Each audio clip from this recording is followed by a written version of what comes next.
Ukraynanın Odessa sahilləri yaxınlığında dron hücumu nəticəsində həlak olmuş mülki ticarət gəmisinin kapitanı Səməd Nəsrullayevin nəşi Bakıya gətirilib. Ailə üzvləri mərhumun nəşini təhvil alıb və o doğulub boya başa çatdığı Lənkəran şəhərinin Balıqçılar qəsəbəsində dəfn ediləcək.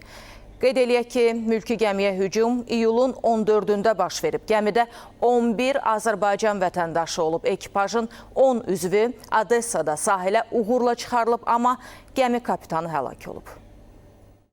Acımız böyüdür. Başqa bir şey deyəmərəm. Başqa nə deyə bilərəm. Allah dünyasını versin. Allah bizlərə səbir versin. Balalarına səbir versin. 3 dənə körpə qoydu, getdi. Qardaşım oğludur. Neçə illərdir kapitan işləyirdi. Çox gözəl işçi idi. Canımız, ciyərimizdir, mənim balamdır. Lənkəran şəhərin Balıqçılar qəsəbəsində dəfn edəcəyik inşallah. Belə qismət oldu. Səməd həqiqətən də, yəni dildə yox, həqiqətən də o qəhrəmanlıq nümunəsi idi. Bu günləri o öz heyət üzvlərinin sağ qalması üçün öz canını fəda elədi. Səməddən də biz onu gözləyirdik, ancaq başqa cürdə gözləyə bilməzdik. Bizim üçün çox çətindir danışmaq.